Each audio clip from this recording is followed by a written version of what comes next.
দর্শক, আসসালামু আলাইকুম।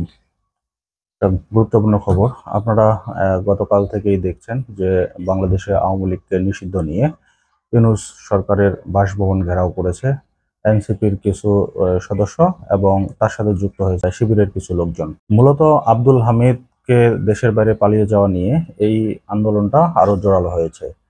গতকালকে নারায়ণগঞ্জের মেয়র সেলিনা হায়াৎ আইভীকে গ্রেপ্তার করা হয়েছে। এই ব্যাপারটা হয়তো আপনারা জানেন। আমার প্রশ্ন হচ্ছে এই লোকগুলোকে পালিয়ে যাওয়ার জন্য সরকার যে অঙ্গানুঅঙ্গিকভাবে জড়িত এটা কিন্তু স্পষ্ট উঠে এসেছে ইতিমধ্যে। কারণ সরকার চাইলেই কিন্তু তাদেরকে ধরতে পারত।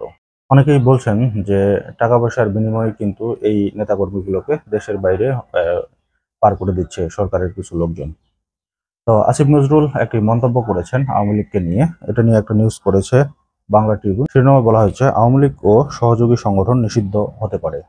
আসিফ মাহমুদ সজীব ভুঁইয়া কিন্তু বলেছেন যে স্বেচ্ছাসেবক লীগ এবং যুবলীগ তাদেরকে নিষিদ্ধ করা হবে।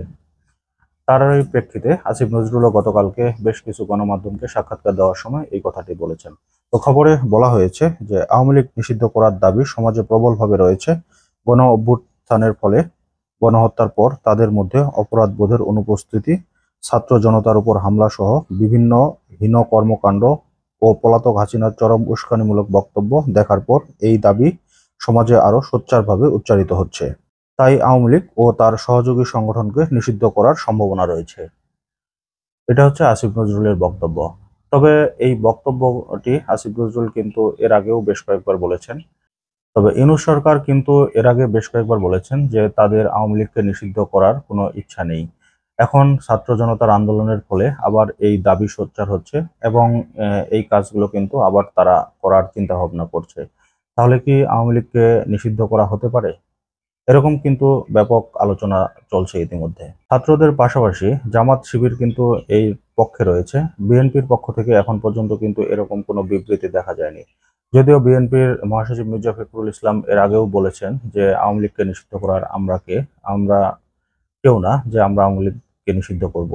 আওয়ামী লীগকে নিষিদ্ধ করবে জনগণ। আসিফ নজরুল যদিও এটা বলেছেন যে নিষিদ্ধের ব্যাপারে আইন রয়েছে, এখন এই আইনটি প্রয়োগ করার অপেক্ষা মাত্র। আপনারা জানেন যে আওয়ামী লীগ যখন ক্ষমতায় ছিল তারা কিন্তু জামাতে ইসলামকে নিষিদ্ধ রাজনৈতিক সংগঠন হিসেবে ঘোষণা করেছে। তো এখন দেখার অপেক্ষায় যে এই সরকার এই কাজটি করেন কিনা। আওয়ামী লীগ নিষিদ্ধ হয়তো সরকার করতো না, কিন্তু শেখ হাসিনা প্রতিনিয়ত যেভাবে উস্কানিমূলক বক্তব্য, তাদের নেতা কর্মীদের উস্কানিমূলক বক্তব্য, এগুলো কিন্তু প্রতিনিয়ত তাদের তৃণমূল কর্মীদেরকে কিন্তু বিপদে ফেলছে। যারা পালিয়ে গিয়েছে তারা কিন্তু আরামায়েশের জীবনযাপন করছে বাইরে। আর তৃণমূল যে কর্মীরা রয়েছে এরা কিন্তু তাদের উস্কানিমূলক বক্তব্যের ফলে এরা প্রতিনিয়ত বিপদে পড়ছে। ইতিমধ্যে ছাত্র সমন্বয়করা কিন্তু বলছে যে আওয়ামী লীগকে নিষিদ্ধ করা না হলে তারা ঘরে ফিরবেন না। এখন আসলে দেখার অপেক্ষায় এই পরিস্থিতি সরকার কোন দিকে নিয়ে যায়। দর্শক, আজকের মতো এই পর্যন্তই। আল্লাহ হাফেজ।